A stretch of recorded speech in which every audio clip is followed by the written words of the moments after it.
How about him talking about it? Yesterday, Lamar Jackson in Baltimore, OTAs, voluntary camp, I believe, yesterday, and had this to say about wanting to be in Baltimore long term.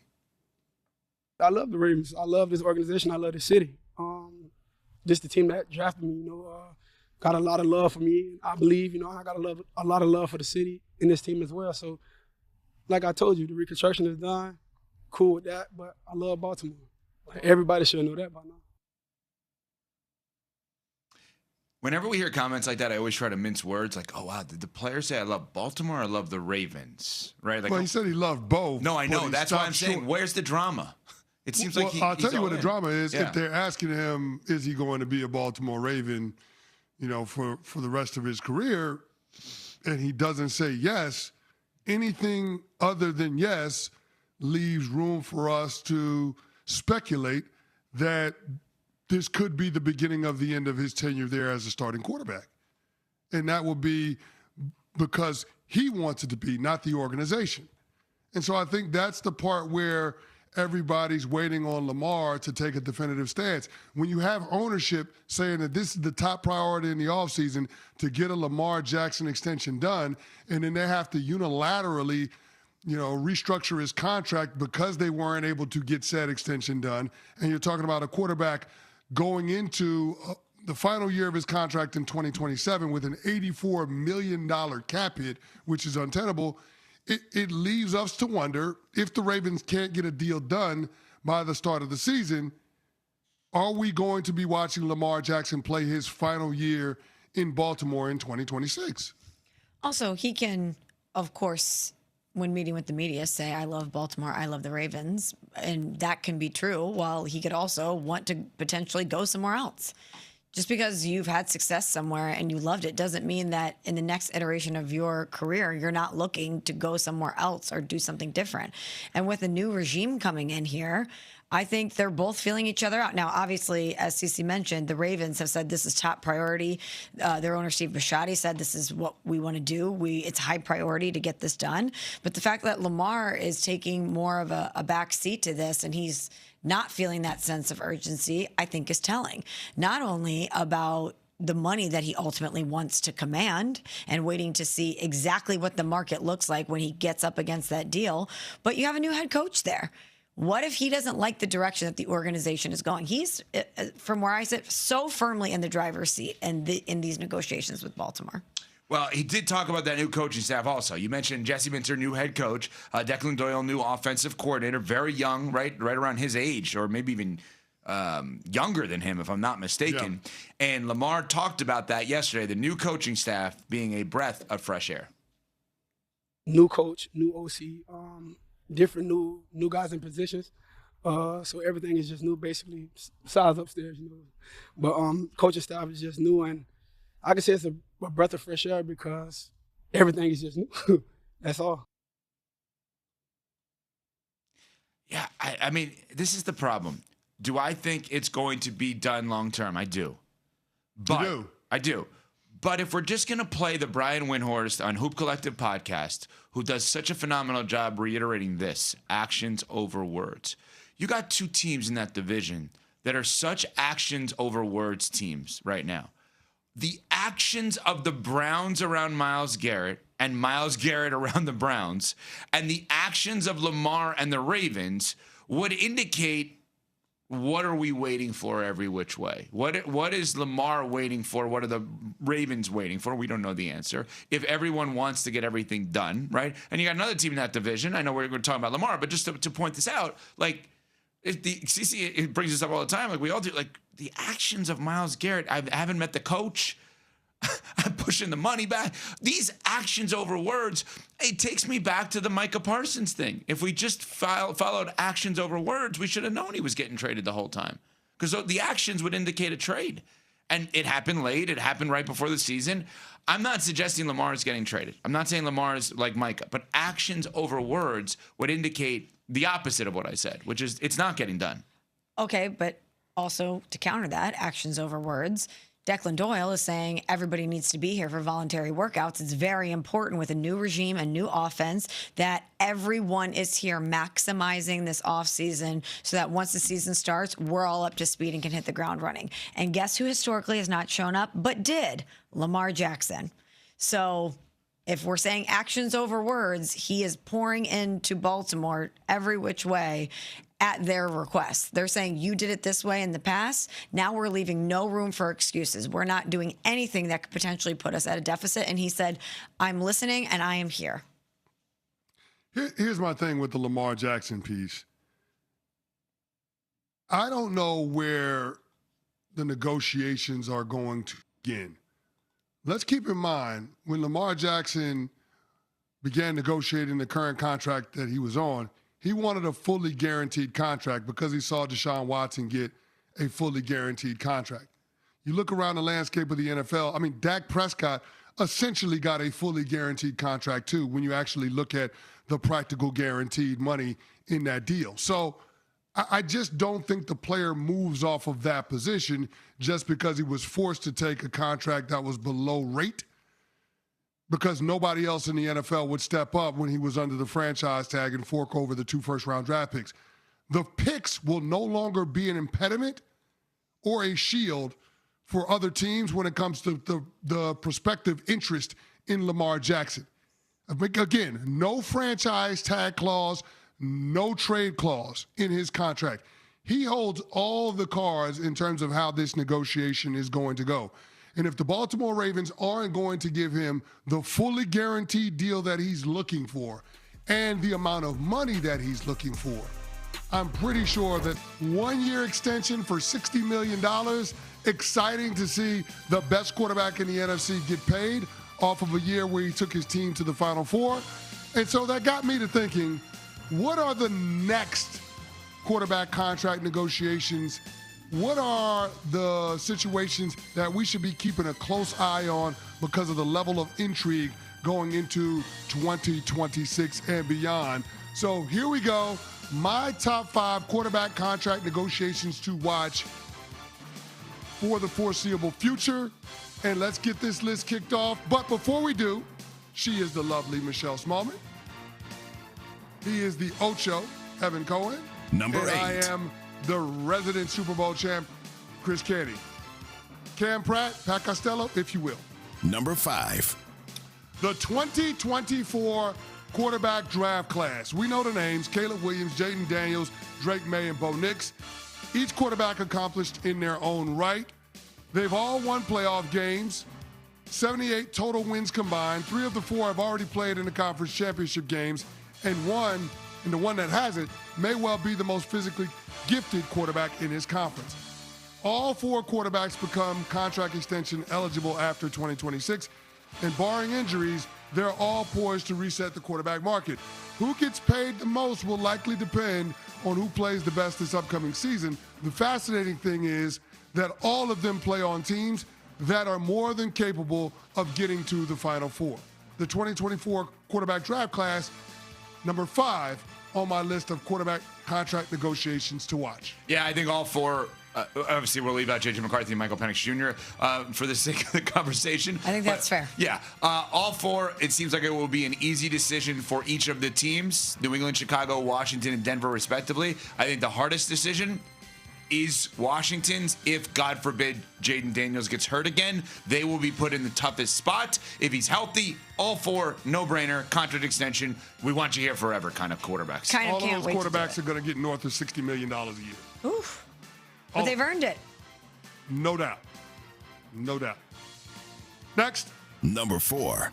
C.J. Stroud, quarterback for the Houston Texans. The backdrop for the Stroud negotiations was the Will Anderson Jr. deal, 3-year extension to the tune of $150 million. They paid their all-pro pass rusher quarterback money. The question is, will they pay the quarterback money? And for somebody that's in the same draft class, the compare and contrast will always be there with Will Anderson Jr.'s pay scale. There is no doubt that Stroud has been the catalyst for the turnaround in Houston post Deshaun Watson. Prior to Stroud being drafted, the Texans had 3 consecutive double-digit loss seasons and a combined total of 38 losses. With Stroud, they've had 3 consecutive double-digit win seasons, 3 consecutive playoff appearances, a playoff win in each postseason, and 2 division titles. Still yet, the steady regression year over year that has culminated in a 4-turnover meltdown in New England is cause for pause. In 2025, the fourth-year quarterback had 21 passing touchdowns to 15 total turnovers, ranked 28th in passer rating and 26th in completion percentage. C.J. Stroud checking in at 4 on my top 5 quarterback contract negotiations to watch. This one, obviously, is something that I've been paying attention to because of what you mentioned, CC, the fact that C.J. Stroud had an excellent rookie campaign, offensive rookie of the year, but the numbers have been in steady decline. He's still been a quarterback that puts his team in a position to get to the playoffs, but then was somebody who was an obstacle for them advancing in the playoffs. And if I'm the Houston Texans, I would rather have to pay more on the back end, but be sure that I'm paying the right guy that is going to continue to put me in a position to compete for and win Super Bowls. And I can't firmly say that I'm there with that decision with C.J. Stroud just yet. Number 3. Number 3. Bryce Young, quarterback, Carolina Panthers. Similar boat as C.J. Stroud. Ironic that they were both taken at the top of the 2023 draft. It is a rocky situation for Bryce Young, or at least it started out that way down in Carolina. 14 losses as a rookie and benched during his second year, but he bounced back to win a division title and earn a playoff appearance in year 3. Like the Texans with Stroud, Carolina has exercised the 5th-year option for Bryce Young to the tune of $26 million guaranteed in 2027. Panthers VP of Football Ops Brant Tillis said he views Young as an ascending player, but the team is, quote, still evaluating and just curious to see where it all goes, end quote. It is worth noting that since week 10 of 2024, Bryce Young has 44 total touchdowns to 15 picks, and during that span, he led the league in game-winning drives. Bryce Young checking in at number 3 on my top 5 quarterback contract negotiations to watch. Yeah, I think Bryce Young could be a starter in the NFL for parts of the next, let's say, 10 years. I just think it'll be for about 3 or 4 different teams. I just don't see him as a guy that's going to start for the same team for a long period of time. And I think you have to be, if you need to be certain on C.J. Stroud, you need to be extra certain on Bryce Young. And since they have not given him a contract extension, and I think they're right to not do it, which is why CC obviously has him on the list here, and it's a quarterback-heavy draft next year, even when they don't win the division, because I think that the Saints are going to be better, and I think that the Bucs are potentially going to be better. I think they could draft a quarterback in the first round next year, and I could see Bryce Young being a guy that gets time as a starter, just not for the same team every single year. It's interesting. Stature and career arc. I don't know, man. It is not a whole lot of precedent for guys to have success, right? I mean, if you want to go to the place of saying Drew Brees was a smallish kind of guy, 6 feet or under, slighter frame, got off to a rocky start the first 3 years, turned it on the 4th year. I mean, maybe if you want to go there, but man, he is the outlier of outliers, Bryce Young, which makes it a really intriguing contract negotiation. Next. Number 2. Baker Mayfield entering the final year of a 3-year, $100 million contract that by all accounts he's outperformed. Second most passing touchdowns since the start of 2023, second most fourth quarter comebacks, and third in passing yards during that span. 2 division titles and 1 playoff win since he took over for Brady in Tampa. At $27.5 million in 2026, he's the 15th ranked quarterback in pay. From a talent standpoint, the pay scale is probably on par. But Baker's value to Ty Bowles and the Bucs definitely exceeds that number. He's due a big raise, but based on the reporting around the situation, we shouldn't expect a hometown discount from the Bake Show. So Baker Mayfield checking in at 2 on my most intriguing, most fascinating quarterback contract negotiations to watch. I have a hot take about the Baker Mayfield possible contract extension. Here it is. I have no idea. I don't know here's why I say that. The beauty of Baker Mayfield is he so clearly outperformed his contract. Absolutely. But his contract relative to other guys with his numbers in the NFL is less than what you would think it would be. Why? Because he's on his fourth team and Tampa gave him a shot maybe when other teams would not. So if he keeps at that below market $10 to $20 million below market rate, he could be the quarterback there for the next 5 years if he performs like this. But if he says, my value's back up, I'm back to hovering around the number one pick in the draft like I was for the Cleveland Browns, I want market value contract money, I don't know that Tampa likes that math because the winning post-Brady has happened with the underpaid quarterback. So I have no idea what's going to happen, which is obviously why it would be number 2 on a list like this. But if you're Baker and his team, aren't you saying, look at the production and the stability that I've provided for you in the post-Tom Brady era? Right, but if we're doing the baseball arbitration where you have to argue against your own guy, unfortunately, I hate that. Then if I'm Jason Light, the general manager of the Bucks, I'm saying, yes, whoever Baker's agent is, I apologize, I don't know off the top of my head, you are absolutely right. Baker has outperformed numerically what we have provided him.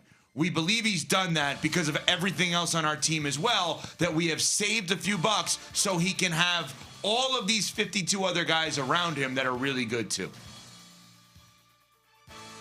Also curious to know where Todd Bowles' job security falls into the equation of how much they're going to pay Baker Mayfield. Because clearly Todd Bowles would want him, but if Todd Bowles isn't there, there's a new head coach. What's the level of commitment he's willing to give to Baker? I think that's also CC, one other quick thing before you get to number 1, just very quickly on this. There's a reason Jordan Reed and ESPN.com posted a story yesterday about the 2027 QB draft class. That draft class is going to be hovering over all of these situations, well, not the 24 one, but the rest of them all year. Because it's what's the alternative? The alternative is dipping your toe in that water, which is like the water in Capri, Italy. It's beautiful. That's what the water is there. No doubt. But there can only be one number 1 on my list. Number 1. Lamar Jackson. He won the versus between he and John Harbaugh last season. He was involved in the selection process with new head coach Jesse Minter. And now the organization's top priority is getting an extension done. At least that's what Steve Bisciotti, owner of the Baltimore Ravens, said at the outset of the offseason. Turns out no extension is done, and we're already into OTAs. Lamar is scheduled to have an $84.3 million cap hit in 2027, which is untenable. They got to that place by restructuring his deal this offseason to lower the $74 million cap hit that he was scheduled to have in 2026. By doing that, they gave Lamar more leverage. And it's worth noting that Lamar has a full no-trade clause and a no-tag clause, which means he can be an unrestricted, unencumbered free agent after 2027. I do think it's worth noting that a few weeks ago, an independent arbiter determined that even though they couldn't prove collusion, that the NFL encouraged the Baltimore Ravens, amongst other teams, to suppress and not fully guarantee the contract of Lamar Jackson amongst other quarterbacks back in 2022. I got to think that factors into Lamar's thinking this time around when it comes to the negotiations. The deal will be exactly what Lamar wants it to be. And as somebody that has already been on the record in saying they want to be a billion-dollar athlete, this next contract is going to have to do the yeoman's work when it comes to getting Lamar to that mark. And so this has the makings of a very contentious negotiation, particularly because Lamar represents himself and there is no agent as a buffer in this process. Well, one of the issues with Lamar right now is, and the Ravens, there's no action. There were words yesterday. We will get to those next. We're on Sportsmanlike, presented by Progressive Insurance.